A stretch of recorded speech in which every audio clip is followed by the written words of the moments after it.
Hello and welcome. You're watching WION World as One. My name is Hema Saroya and this is World DNA. Here's a quick look at what we've lined up for you on the show today.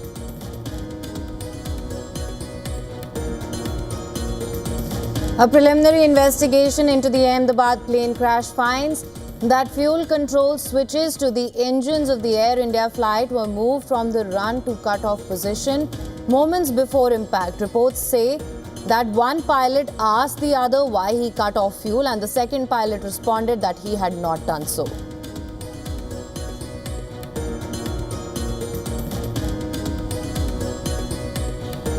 At least 10 more Palestinians reported killed on Friday while waiting for ration in Gaza. As UN says, nearly 800 people have died in the last 6 weeks at food aid camps. Israel's army says it has issued new instructions to troops following repeated reports of fatalities.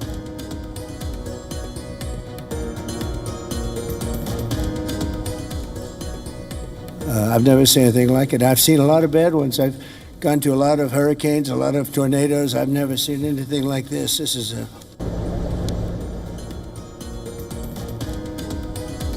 US President Donald Trump visits Texas a week after it was hit by devastating flash floods that have left at least 120 people dead, including dozens of children. President and First Lady Melania Trump meet first responders, victims' families, and local officials in Hill County.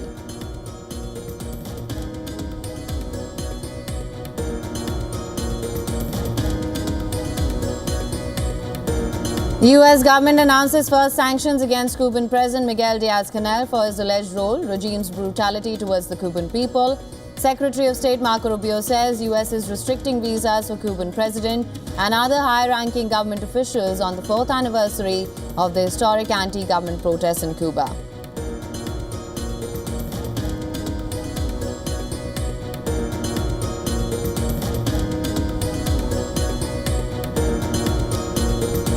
Stocks closed lower on Friday after a record-setting Thursday as Trump slapped a 35% tariff on Canada and warned of broader hikes. Dow fell and all major indices ended the week in the red amid rising trade tensions and investor uncertainty.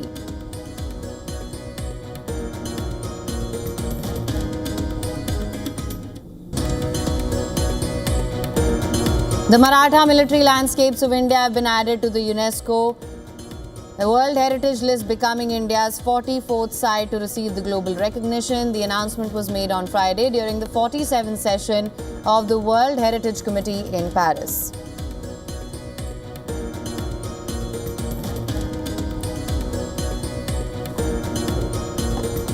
Wimbledon gets a blockbuster final as defending champion Carlos Alcaraz will face world number 1 Jannik Sinner in the final on Sunday.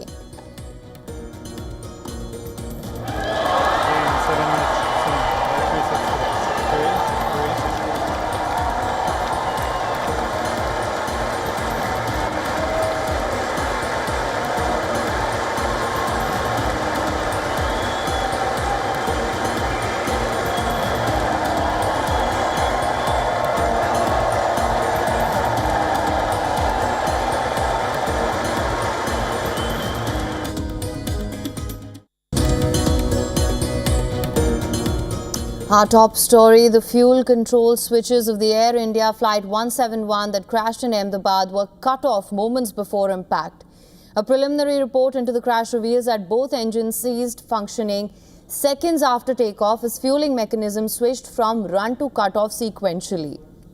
Now, this report by the Aircraft Accident Investigation Bureau reveals cockpit voice recordings that show one of the pilots asking the other why he cut off the fuel. The other pilot responds, "I did not." In its 15-page report, it provides the first official account of the final moments of India's worst aviation accident in decades. The Boeing 787-8 Dreamliner was headed from Ahmedabad to London when it crashed, killing all but one of the 242 people on board as well as 19 people on the ground.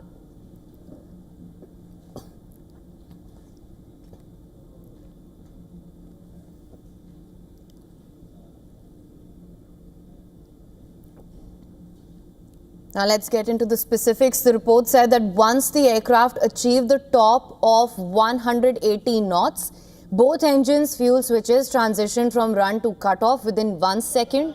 The pilots seem to have attempted to restore fuel flow as well, with fuel switches moving back to run within seconds.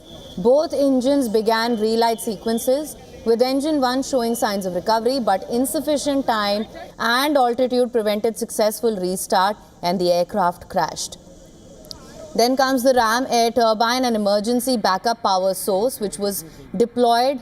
It deployed a power loss. The other key findings include that the flap setting was correct, the landing gear was down, there were no reports of bird activity or weather concerns. Also, the aircraft weight was within normal limits. It also said that pilots were experienced enough, medically fit and well rested.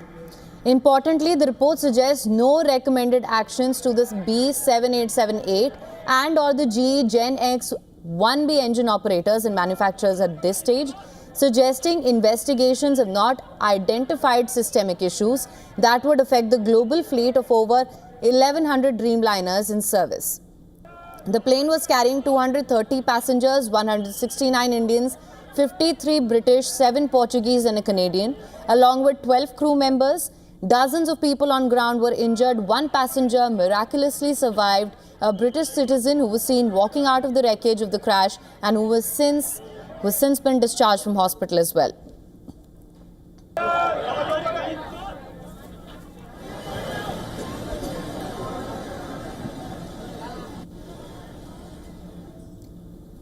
For more on this, we're now being joined live by Dr. Vandana Singh from New Delhi. She's the chairperson of the Aviation Cargo Federation. Thank you so much for joining us on World DNA. It's a pleasure to have you with us. Thank you so much. It's a pleasure to be with you as well. It's an honor. Thank you. Dr. Vandana, of course, let's just get into the specifics of this because I'm sure a lot of our viewers would like to understand what actually transpired. From what we're hearing, the control switches of the Air India flight were cut off moments before. Now, if you could just explain to our viewers how that works, what the procedure is and what that implies. First and foremost, it's exactly 1 month since the crash took place. And as I had mentioned on various channels and as well as yesterday, that the preliminary report is out on time as was expected. So this definitely, the families need a sort of a closure. Everybody needs to know what happened, and I'm glad that there is some information that's coming out. We were just up to the fuel switches yesterday, but I've always maintained that a faulty FedEx command, a miscommand from the full authority digital engine control system, operating system of the aircraft can lead to something like this. And it seems more or less now that when we go deeper into the analysis, into the investigation of exactly, what went deep into this, why it took place, then it's very clear that it is a corrupt data, an electrical or a software malfunction of the FedEx that led to this miscommand, and that both the the fuel supply was cut off from the engines. Also, it is very clear that the pilots were totally focused on taking the aircraft to a certain height, at least 1,500 to 2,000 feet. Before anything else they would look into, but the idea was to take the equipment to a certain height. And it also shows that the pilots are clarifying with each other, and that pilot 2 is clearly saying that I have not cut off anything, which then takes you back. If you go into the sequence of events, then you will see that it probably is FedEx. Here, it's a miscommand, and this can come that both the fuel supply will get switched off, and this can happen due to an electrical or a software glitch. Of course, the investigation has to go deeper, and more data is going to come out.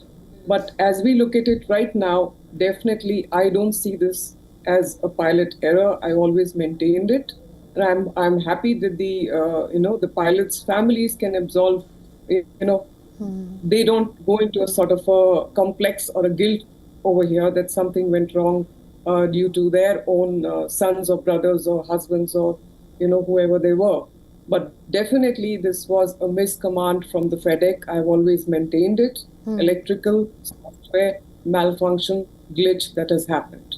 So yes, while we say that the 787 is a very robust fleet, this is the first accident, a national tragedy and a global tragedy, as we know, where more than 260 lives have been lost. But at the same time, these things need to be continuously looked into. And I think as we go deeper into the investigation, that something will come out from this FedEx miscommand, auto throttle miscommand that has happened, which has cut off the fuel supply to the engines. Over to you. Dr. Vanna, thank you so much for clarifying that for our viewers and for us all, of course. Now, I wanted to understand, of course, these are just preliminary reports, as you mentioned as well. What do you say are the next steps?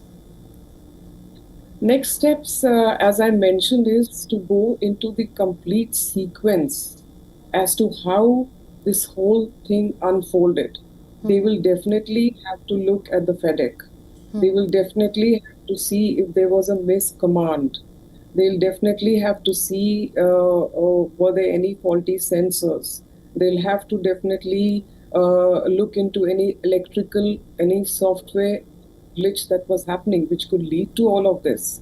So right now, again, as I said, it's at a preliminary stage that this has come out.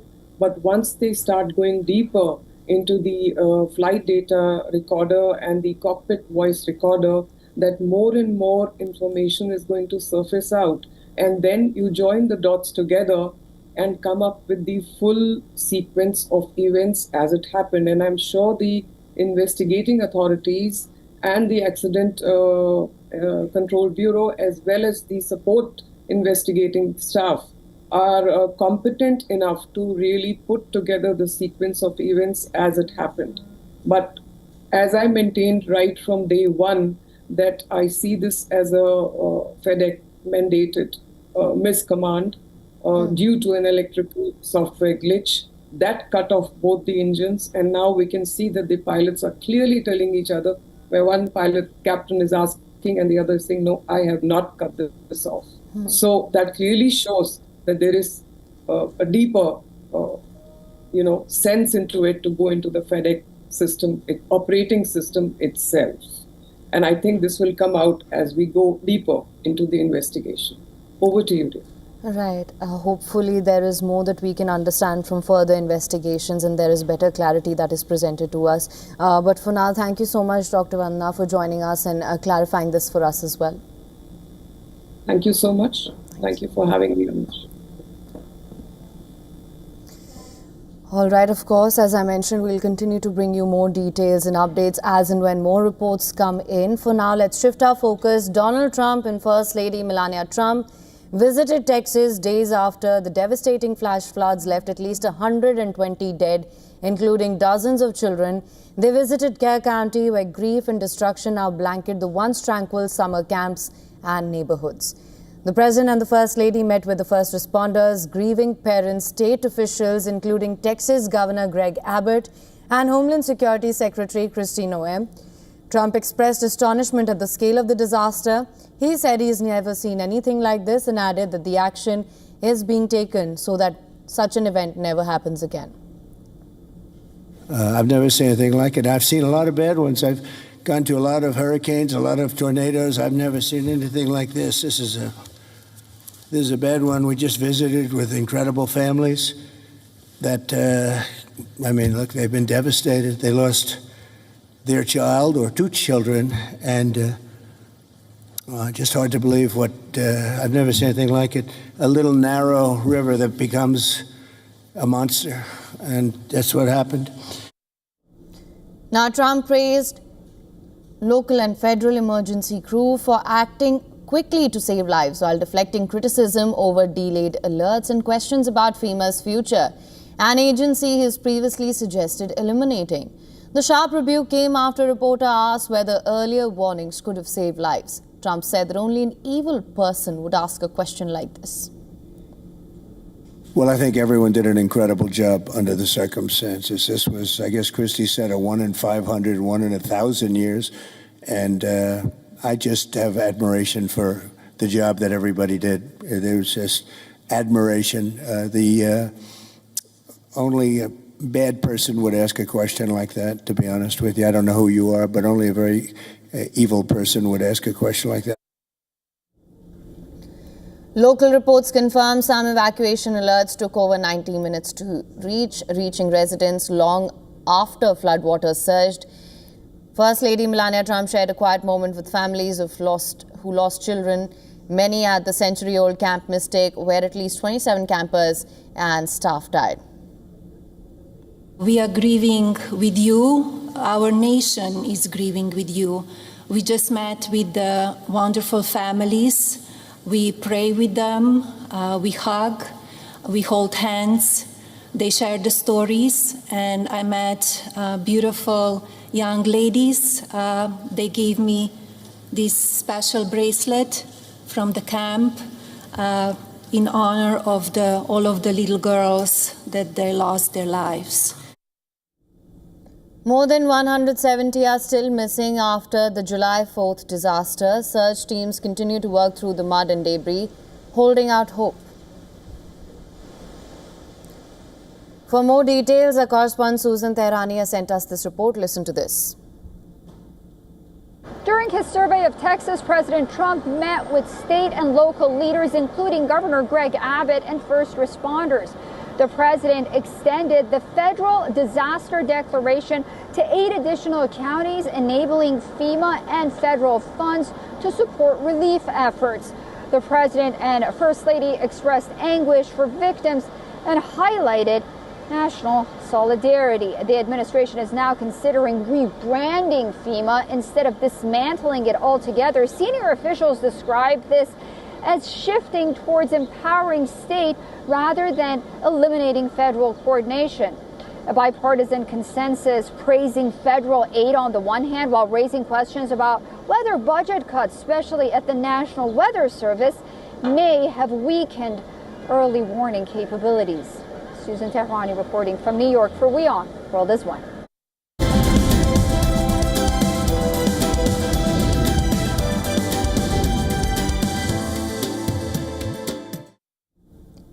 Now, a brewing trade conflict with the United States is raising alarm in Europe. Germany and Ireland have emerged as the two most exposed economies as Trump's tariffs hit key sectors. In April, a 25% tariff was imposed on auto imports and car parts, dealing a direct blow to Germany, where the motor vehicle sector accounts for nearly a quarter of total exports. Bruegel, a think tank based out of Brussels, estimates long-term damage to Germany's GDP could reach 0.4%, as the EU negotiates a broader trade deal with Washington. Uncertainty continues to cloud prospects for several export-reliant economies. The pharmaceutical sector, one of Europe's top-performing high-tech industries, may be next. Pharma products make up 15% of EU's goods exports to the US. Its single largest trading partner, Ireland, Denmark, Belgium and Slovenia, are particularly vulnerable. Ireland is the most exposed, sending 53.7% of its total goods exports to the US, over half of which are pharmaceutical. According to research, the impact of pharma tariffs could reduce Ireland's GDP by 3% by 2028. The billion-dollar sector supports 2.3 million jobs across the EU.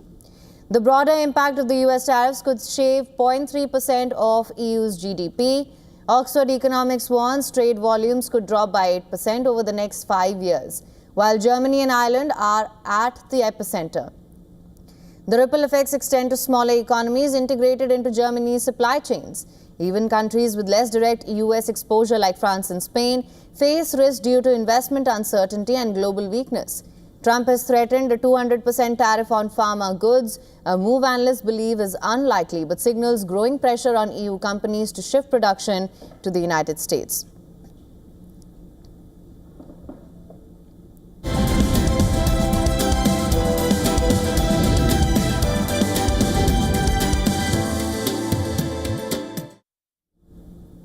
Now, Japan has set a new world record, achieving the fastest internet speed of 1.02 petabits per second. That's 1 1,020,000 gigabits per second, pardon me. To put that into perspective, having access to such internet speed would allow users to download the entire Netflix library in under a second or stream millions of 8K videos simultaneously without any lag. For context, the 1.02 petabit per second speed is around 16 million times faster than India's average broadband internet speed, which is at 63.55 Mbps, and about 3.5 million times faster than the average broadband internet speed in the United States, which is around 290 Mbps. This remarkable feat was achieved by Japan's National Institute for Information and Communications Technology in partnership with the Sumitomo Electric and few European collaborators as well. At the heart of this world record network is a unique 19 crore fiber optic cable enabling data transmission over 1,808 kilometers per second. This is also the first time a petabit class signal has successfully traveled beyond 1,000 kilometers within any optical fiber. According to the Gadget, a tech website, GA Gadget, the internet speed of 1.02 petabits per second would redefine digital possibilities. This means that in just 1 second, as I mentioned earlier, users could download 85,000 4K films, 40 million pictures, an entire Wikipedia, all of Wikipedia, which is around 100 GB, that's 10,000 times. While the prospect of petabit internet speed is exciting, it's important to note that we won't be experiencing this anytime soon. It is currently restricted to the four walls of this laboratory. Consumer internet isn't even close to reaching terabit speeds. Fixed broadband internet still largely operates in the megabits per second range. Even in Japan, the average speed of broadband internet is 215 Mbps, which puts it just outside the top 20 countries with the fastest internet in the world. While internet speeds are definitely picking up, we'll still have to wait to witness a world where buffering is a thing of the past.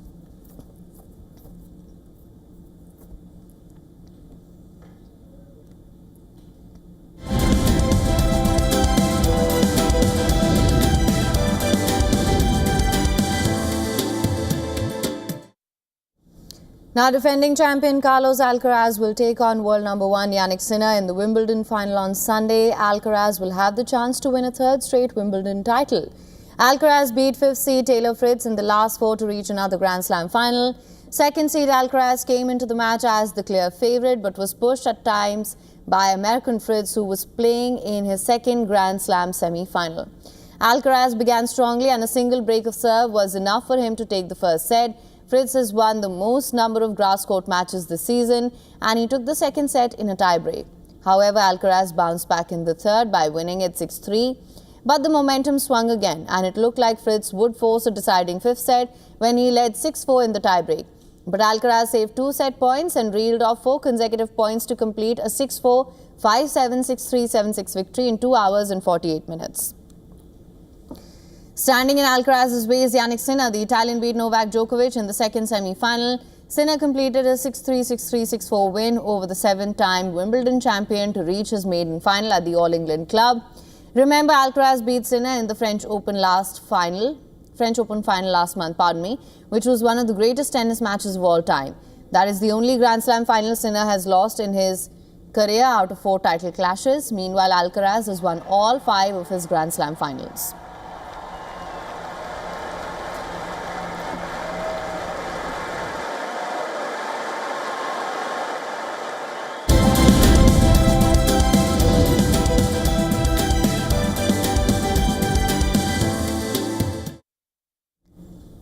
Well, it's dressing the guests for Met Gala that inspired a designer's new collection. That's the case for Hong Kong-born designer Robert Won. Take a look.